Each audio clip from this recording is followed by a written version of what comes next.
अस्सलाम वालेकुम, मैं हूं मरियम नवाज और आज तारीख 29 सितंबर 2025 है। सुप्रीम कोर्ट ऑफ पाकिस्तान में इस्लामाबाद हाई कोर्ट के जज जस्टिस तारिक महमूद जहांगीरी के अदालती काम से रोकने के मुकदमे की समाअत हुई और सुप्रीम कोर्ट ने बड़ा रिलीफ जस्टिस तारिक महमूद जहांगीरी को दे दिया है, जिसके बाद उन्होंने आज ही जाकर इस्लामाबाद हाई कोर्ट में काम संभालने का ऐलान भी कर दिया है। जस्टिस जहांगीरी ने के केस के अंदर आज क्या हुआ, जस्टिस जमाल मंदोखेल ने कैसे किरदार अदा किया जस्टिस जहांगीरी के केस में उनको रिलीफ मिलने तक का, और कैसे जस्टिस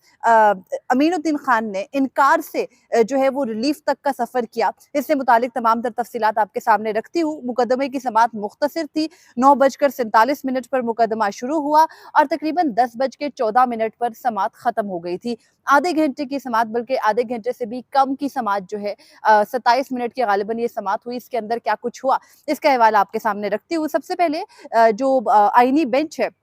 वो तो कुछ ताख़ीर से आया, लेकिन जो इस्लामाबाद हाई कोर्ट के जजेस हैं, सिर्फ जस्टिस जहांगीरी नहीं आए बल्कि उनके साथ बाकी 4 जज साहिबान भी आए और वो तकरीबन 9 बजे सुबह अदालत में आ चुके थे, कमरा अदालत में, और वो कमरा अदालत में इंतजार कर रहे थे आईनी बेंच के सामने। आईनी बेंच जो है वो 9:47 पे कमरा अदालत में एंटर हुआ। तकरीबन जजेस ने पौने घंटे से ज्यादा वहाँ इंतजार किया। जस्टिस तारिक महमूद जहांगीरी के साथ जस्टिस मोहसिन अख्तर कियानी थे, जस्टिस सरदार एजाज इसहाक खान थे, जस्टिस बाबर सत्तार थे और जस्टिस समन रिफत इम्तियाज थी। और उसके अलावा वुकला से, क्योंकि ये आईनी बेंच के सामने एक ही मुकदमा था इस 5 रुकनी आईनी बेंच के सामने, तो कमरा अदालत वुकला से खचाखच भरा था और बाहर भी बाकायदा रोका गया था। एक्स्ट्रा वुकला को जाने नहीं दिया जा रहा था क्योंकि अंदर कमरा अदालत में जगह नहीं थी। बहरहाल मियां दाऊद, जो कि जस्टिस जहांगीरी के खिलाफ 10 जुलाई 2024 को इस्लामाबाद हाई कोर्ट में को वारंटों की दरख्वास्त लेकर गए थे उनको काम से रोकने के लिए, वो भी कमरा अदालत में मौजूद थे और अटॉर्नी जनरल ऑफिस से additional attorney general Aamir Rahman अदालत में मौजूद थे। बहरहाल हुआ क्या,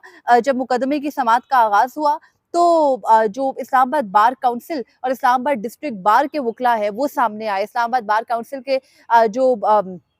ओहदेदार हैं वो सामने आए। उन्होंने आकर कहा कि हमने इस केस के अंदर फरीक बनने की दरख्वास्त की है, हमें भी सुना जाए, क्योंकि हम लोग एज अ बार काउंसिल्स या बार एसोसिएशंस हम स्टेक होल्डर्स हैं और जजेस के केस के अंदर ये इस्टेब्लिश्ड एक जो है वो कानून बन चुका है, एक इस्टेब्लिश्ड नज़ीर है कि किसी भी जो बार काउंसिल होते हैं वो स्टेक होल्डर्स हैं, वो फरीक होते हैं और उनको सुना जाता है। अदालत ने, यानी जस्टिस अमीनुद्दीन खान ने इन बार काउंसिल्स को जस्टिस मोहम्मद अली मजहर ने एंटरटेन करने से साफ इनकार कर दिया, यानी आईनी बेंच ने इनकार कर दिया। वजह क्या बताते हैं, जब बार काउंसिल्स के वकील, इस्लामाबाद बार काउंसिल के वकील ने कहा कि मैंने अपील फाइल किया और हमें सुना जाए और हम स्टेक होल्डर्स हैं और हमें सुने बगैर जो है फैसला ना किया जाए, तो उन्हें कहा जस्टिस अमीनुद्दीन खान ने कि आप पार्टी या फरीक इस केस के अंदर फरीक नहीं है, आप अपील फाइल नहीं कर सकते। फिर इस्लामाबाद बार काउंसिल के वकील ने कहा कि आप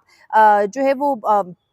हमारी पिटिशंस को मंगवा लीजिए। ये established supreme court of Pakistan अपने कई फैसलों के अंदर, मिसाल के तौर पर काजी फरीद ईसा के केस के अंदर, शौकत अजीज सिद्दीकी के केस के अंदर ये एस्टैब्लिश कर चुकी है कि जो वो बार एसोसिएशन या बार काउंसिल्स हैं वो बाकायदा फरीक हुआ करती हैं, और वो ये भी कह रहे थे इस्लामाबाद बार काउंसिल के नुमाइंदे कि जस्टिस जहांगीरी उनके रुकन है। बहरहाल उसके बाद रुकन रहे हैं तो वो फरीक बनते हैं। जस्टिस अमीनुद्दीन खान ने कहा कि आप ऐसा कीजिए कि जज साहब जो पिटिशनर हैं जस्टिस जहांगीरी, उनसे पूछ लीजिए कि क्या वो आपको जो है वो फरीक बनने देना चाहते हैं, क्या वो चाहते हैं कि आप उनकी नुमाइंदगी करें। यानी ये भी अपनी तरफ से ना एक नई नज़ीर थी। इससे पहले जजेस के केसेस में ये होता रहा। काजी फरीद ईसा के केस में सारी बार काउंसिल्स आई थी, किसी ने नहीं पूछा था कि भाई आप पूछ ले काजी फरीद ईसा से वो चाहते हैं आप उनकी नुमाइंदगी करें या ना करें। लेकिन चूंकि अब तमाम तर जो रियासती मशीनरी है वो जस्टिस जहांगीरी और इस्लामाबाद हाईकोर्ट के बाकी 4 जजेस के मुखालिफ है, तो वो हर मुमकिन वो सवाल करेंगे जो माजी में नहीं हुआ। खैर, उसके बाद उन्होंने कहा कि आपकी जो है वो आर्टिकल 180, जस्टिस मोहम्मद अली मजहर कहते हैं कि आपके आर्टिकल 184 की पिटीशन होगी ना, जो आप कह रहे हैं कि हम आपको सुनने के फरीक बनने की इजाजत दें। और जस्टिस अमीनुद्दीन खान कहते हैं कि अगर आपकी आर्टिकल 184(3) की, यानी मुफादे आमा की पिटीशन है, बुनियादी हकूक से मुतालिक पिटीशन है, तो फिर आप गलत कर रहे हैं कि आप आर्टिकल 185 यानी अपील के केस के अंदर फरीक बनने की कोशिश कर रहे हैं। उसके बाद जो एक वकील हैं, हसन एडवोकेट हैं, वो इस्लामाबाद डिस्ट्रिक्ट बार की जानिब से पेश हुए। उन्होंने कहा कि जो एचएम साया केस है उसकी बुनियाद पर हम इंटरवीन कर सकते हैं। तो जस्टिस मोहम्मद अली मजहर ने रोक कर कहा कि आप पहले मुनीर मलिक साहब को तो जो है वो आर्ग्यूमेंट्स करने दें, वो मेन फरीक है, उनकी दरख्वास्त है। मुनीर मलिक साहब रोस्टम पर मौजूद थे, उनसे पूछा गया कि आप चाहते हैं कि बार काउंसिल्स भी आपके केस में नुमाइंदगी करें या दलाइल दें, तो मुनीर मलिक साहब ने कहा कि यहाँ मैं अपना केस जो है वो प्रिपेयर करके आया हूँ, मैं अपने केस के अंदर दलाइल देना चाहता हूँ। उसके बाद जस्टिस अमीनुद्दीन खान साहब, जो कि आईनी बेंच के सरबराह हैं, उन्होंने ये भी फरमाया कि हम तरीके से चलेंगे, कानून के मुताबिक चलेंगे, और ये भी कहा कि एक दरख्वास्त हमारे सामने है, हम वही सुनेंगे। उसके बाद मुनीर मलिक साहब ने जो है वो अपने आर्गुमेंट शुरू किए। पहले 5 मिनट ये बहस में गुज़र गया। उसके बाद जब तकरीबन 9:55 पे आर्गुमेंट शुरू हुए तो मुनीर मलिक साहब ने कहा कि ये बड़ी जो है ना वो अनप्रेसिडेंटेड सी बड़ी गैर मामूली सूरत-ए-हाल है कि एक जज ने अपने एक डिवीज़न बेंच में बैठकर अपनी ही अदालत के जज को काम करने से रोक दिया। उसके बाद उन्होंने पूरी टाइमलाइन गिनी और जिस तरह आज मुनीर मलिक साहब ने जस्टिस जोगर का फैसला पढ़ा, उस तरह से फैसला जो है वो शायद हम लोगों ने इससे पहले पढ़ा नहीं था। उन्होंने अदालत के सामने वो फैसला भी पढ़ के सुनाया, लेकिन उससे पहले उन्होंने कहा कि ये जो अमल जो किया है जस्टिस जोगर ने, ये अदलिया की आज़ादी के ऊपर हमला है। उन्होंने ये भी कहा कि ये it's the gross miscarriage of justice, यानी ये इंसाफ की सरीहन खिलाफ वर्जी है। फिर उन्होंने ये भी कहा कि बैकग्राउंड बताया कि को वारंटों की अपील फाइल हुई जस्टिस तारिक महमूद जहांगीरी के खिलाफ 10 जुलाई 2024 को। 1 साल तक जो है वो पिटिशनर इस जो पिटिशन थी, जो दरख्वास्त गुजार की यानी मियां दाऊद की जो दरख्वास्त थी जस्टिस जहांगीरी के खिलाफ, उसकी जो जुबान थी उसके ऊपर एतराज़ात आयद किए गए इस्लामाबाद हाई कोर्ट के रजिस्ट्रार ऑफिस की जानिब से, और 1 साल तक वो जो ऑब्जेक्शंस थी वो अपनी जगह मौजूद थी। उन्होंने ये भी कहा कि कोई इस दौरान जो है इस्लामाबाद हाई कोर्ट में बहुत कुछ हुआ। जैसे कि आप जजेस को मालूम है कि इस्लामाबाद हाई कोर्ट के अंदर कुछ तब्दीलियां आई, नए जजेस जो है वो तबादला होकर आए, तबादला होकर आने वाले जजेस के खिलाफ हम सुप्रीम कोर्ट में आए। यहाँ पर मौजूद जजेस क्योंकि जस्टिस मोहम्मद अली मजहर बेंच में थे, तो उन्होंने कहा कि इनको मालूम है एक फैसला आया ट्रांसफर होकर आए वाले जजेस के हक में 3-2 से, उसको हमने चैलेंज भी कर रखा है, उसका आईसीए में जो है वो अपील अभी उसकी पेंडिंग है। और फिर मुनीर मलिक ने कहा कि जो कि जस्टिस जहांगीरी की नुमाइंदगी कर रहे थे, उन्होंने कहा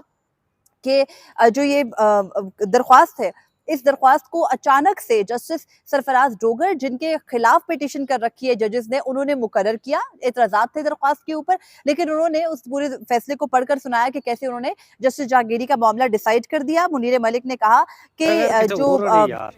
16 महीने थे वो दरमियान में गुजरे और 16 महीने तक मियां दाऊद की दरख्वास्त पर जस्टिस जहांगीरी के खिलाफ जो एतराज़ात थे वो बरकरार रहे। तो जस्टिस मोहम्मद अली मजहर ने पूछा ऑब्जेक्शंस क्या थे, तो उन्होंने कहा कि जनरल ऑब्जेक्शंस थी। जस्टिस जमाल मंदोखिल ने कहा कि क्या ये एतराज़ किया गया था कि जो अदालत है इस्लामाबाद हाई कोर्ट है वो इस दरख्वास्त को टेकअप नहीं कर सकती जो जस्टिस जहांगीरी के खिलाफ मियां दाऊद ने फाइल की थी। तो मुनीर मलिक ने कहा कि ये मैं आपको साथ-साथ बताता हूँ। फिर उन्होंने फैसला पढ़ना शुरू किया और उन्होंने कहा कि जो जस्टिस सरफराज डोगर है वो फैसले के अंदर लिखते हैं कि चूंकि जस्टिस जहांगीरी का मामला जो है वो बड़ी ग्रेविटी यानी बड़ी संगीनियत और बड़ी हसासियत रखता है यानी सेंसिटिविटी रखता है। तो मुनीर मलिक साहब ने कहा कि ये हसासियत और ये जो ग्रेविटी है, संगीनियत है, ये 16 महीने तक कहीं नहीं थी, लेकिन अचानक से अभी जो है वो आ गई। उन्होंने कहा कि जो ग्रेविटी और सेंसिटिविटी है वो अचानक से आई और वो जज साहब जिनके खिलाफ जस्टिस जहांगीरी समेत जजेस की दरख्वास्त सुप्रीम कोर्ट में पेंडिंग है, उन्होंने इस मुकदमे को समाप्त करके मुकर्रर कर दिया। फिर उन्होंने ये भी कहा कि जो ये फैसला किया जस्टिस सरफराज डोगर ने, ये सुप्रीम कोर्ट के मलिक असद केस की सरीहन खिलाफ वर्जी है और उसकी मौजूदगी में इस किस्म का फैसला करना जो है वो जो मौजूदा नज़ायर हैं उनको सुपरसीड करना है। तो उन्होंने ये भी कहा कि मलिक असद केस के अंदर ये कहा गया कि कोई एक जज जो है वो अपने दूसरे जज के खिलाफ कोई ऑर्डर पास नहीं कर सकता, उसको जो है वो काम से नहीं रोक सकता। तो जस्टिस मोहम्मद अली मजहर ने कहा कि मलिक असद केस ये कहता है कि को वारंटो जज के खिलाफ दायर की जा सकती है, यानी आर्टिकल 199(5) के तहत एक दरख्वास्त तो आ सकती है, लेकिन उस दरख्वास्त के अंदर जो है वो हुक्म इम्तना या किसी जज को काम से रोका नहीं जा सकता। फिर उन्होंने जस्टिस मोहम्मद अली जो मुनीर मलिक है उन्होंने ये भी कहा कि इस नुक्ते के ऊपर कि कोई जज अपनी साथी जज को या कोई आला अदलिया का जज दूसरे आला अदलिया के जज को काम से रोक सकता है या नहीं, एक अंबार है जजमेंट्स का। और उन्होंने ये भी कहा कि अभी रिसेंटली जस्टिस जमाल मंदोखिल ने ये फैसला जारी किया कि एक जो अदालत का जज है वो अपने साथी जज को काम से नहीं रोक सकता या आला अदालतों का जो जजेस है वो दूसरे को काम से नहीं रोक सकते। तो जस्टिस मोहम्मद अली मजहर कहते हैं कि ये तो बाकायदा एक लकीर खिंची हुई है कि आर्टिकल 184(3) के तहत जो है वो जज को काम से रोका जा सकता है, माजी के नज़ायर मौजूद हैं, लेकिन उसके अलावा आर्टिकल 199 है उसके अंदर ये कहीं पे भी जो है वो नहीं है इजाज़त कि किसी जज को काम से रोका जा सके। उसके बाद जो जस्टिस जमाल मंदोखिल हैं उन्होंने बाकायदा मुनीर मलिक साहब की एक शिक की जानिब जो जजमेंट पढ़े थे मलिक असद केस उसकी एक पैराग्राफ की जानिब तवज्जो दिलाई और कहा कि ये पढ़े कि जज जो है अगर कोई ऐसा ज़ाती फ़ेल करे जो नहीं जो है वो काबिल कबूल हो। जैसे कि ज़ाती फ़ेल के तौर पर मुनीर मलिक साहब ने मिसाल दी कि अगर कोई जज अपने किसी मुलाज़िम को जो है वो हब्से बेजा में रखता है। जैसे आपको पता है लाहौर हाई कोर्ट के एक जज के खिलाफ केस चला था, इससे पहले एक जज के खिलाफ केस चला था मुलाज़मीन के ऊपर तशद्दुद का। तो उसमें जज के खिलाफ ऑर्डर पास हो सकता है, हेबियस कॉर्पस में हो सकता है, लेकिन इस तरह कैसे नहीं हो सकता कि आप किसी जज के खिलाफ कोई दरख्वास्त आए उसको एंटरटेन करके उसको काम से रोक दें। उसके बाद दरख्वास्त यहाँ तक जो है वो मुनीर मलिक साहब को सुना गया। उसके बाद मियां दाऊद एडवोकेट अदालत में मौजूद थे, उनको आईनी बेंच के रुकन यानी जस्टिस मोहम्मद अली मजहर ने बुलाया कि रिस्पोंडेंट मौजूद है, तो मियां दाऊद जो है वो रोस्टम पर आ गए। उन्होंने कहा कि क्या आप को जो है वो हम नोटिस करेंगे तो आप नोटिस यहीं पर वसूल कर लेंगे। तो मियां दाऊद ने कहा कि मेरी कुछ गुजारिशात होंगी लेकिन मैं नोटिस वसूल करता हूँ। तो जस्टिस अमीनुद्दीन खान ने ना उस वक्त ऑर्डर लिखवाना शुरू कर दिया और उस वक्त ऑर्डर में उनका इरादा नहीं था जस्टिस जहांगीरी को रिलीफ देने का। उन्होंने कहा कि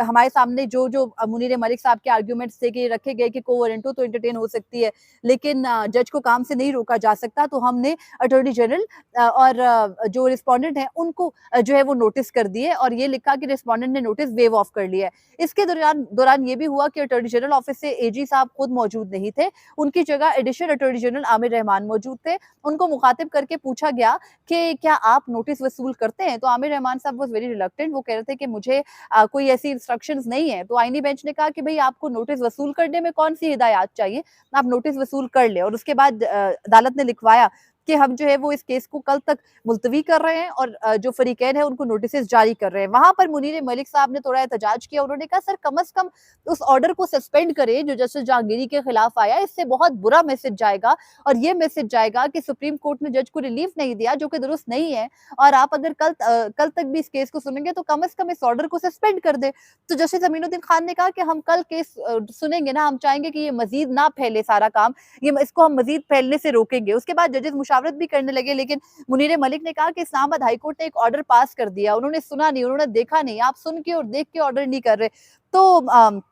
जस्टिस अमीनुद्दीन खान कहते हैं कि जो गलती इस्लामाबाद हाईकोर्ट ने की है वो गलती हम नहीं करना चाहते। तो आपके सामने तो खैर सारे फरीकैन मौजूद थे, इस बात का क्या मतलब था नहीं समझ आया, लेकिन मुनीर मलिक साहब ने कहा जो प्रिंसिपल ऑफ कमिटी है वो जरूरी है। आप ये तो देखें ना कि आपके सामने तमाम तर अज्जा पूरे हैं, आप ऑर्डर मुअत्तल कर सकते हैं, पहली समात है। तो उसके बाद मियां दाऊद एडवोकेट ने भी बोलने की कोशिश की और कहा कि जो इससे पहले एक जजमेंट मौजूद है, मैंने वहां पर भी जजमेंट दी थी, हालांकि वो हाईकोर्ट में आए भी नहीं थे। आबिद जुबैरी साहब जो कि वीडियो लिंक के जरिए मौजूद थे, वो बार बार कह रहे थे कि मियां दाऊद एडवोकेट इस्लामाबाद हाईकोर्ट में 16 सितंबर को मौजूद नहीं थे। बहरहाल जजेस ने वो तो नहीं सुना, लेकिन मियां दाऊद एडवोकेट ने कहा कि एक जजमेंट दी थी जिसमें कहा था कि जस्टिस सजाद अली शाह 1996 के सुप्रीम कोर्ट के जो उस वक्त के हालात थे उस पर कि उनको काम से रोका गया था जुडिशियल ऑर्डर के जरिए। तो जस्टिस मोहम्मद अली मजहर ने बड़ा क्लियरली उन्हें कहा कि देखे वो जो मामला था वो आर्टिकल 184 का था, इस बात को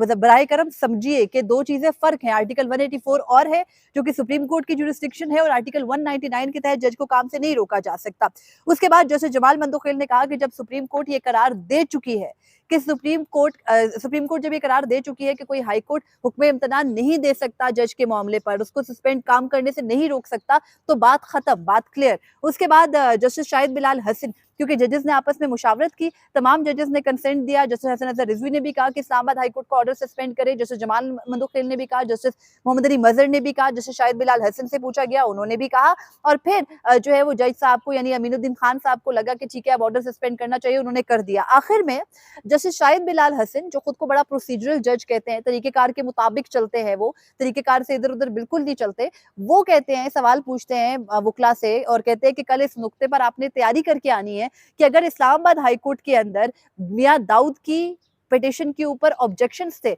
तो वो ऑब्जेक्शंस जो है वो उनके साथ फैसला कैसे आ गया, दरख्वास्त को नंबर कैसे लग गया, दरख्वास्त जज साहब के सामने मुकर्रर कैसे हो गई। यहाँ से अब जब जाहिर बात है कल उनके सामने तफसील पेश की जाएगी तो उनको बताया जाएगा कि जज साहब तो ऑब्जेक्शंस पर ही सुनने बैठे थे, जस्टिस सरफराज रोगर, और उन्होंने बड़ा मुतमईन किया था वकला को कि हम ऑब्जेक्शंस पर फैसला करें, लेकिन बाद में उन्होंने जो फैसला किया वो ना उनके सामने आर्ग्यू किया गया था, ना कुछ अदालत में वैसा डिस्कस हुआ था। बहरहाल इस्लामाबाद हाईकोर्ट के जजेस जो है वो पांचों के पांचों यहाँ आए। जस्टिस जहांगीरी से जब फैसले के बाद पूछा गया बाहर आके कोर्ट रूम से बाहर गैर रस्मी गुफ्तगू में कि सर आप कल से अदालत शुरू कर देंगे अपनी, तो उन्होंने कहा कल से क्यों, मैं आज से शुरू कर दूंगा। उसके बाद इस्लामाबाद हाईकोर्ट के जजेस यहाँ से रवाना हुए और गालिबन वो अपनी अपनी अदालतों में आज भी बैठेंगे, क्योंकि वो एक दूसरे को ये कहते सुनाई दे रहे थे कि आपने जाके अपना डिवीजन बेंच करना है, आपने अपने टेक्स्ट मैटर सुनने हैं, इस तरह की बातें जजेस की हो रही थी।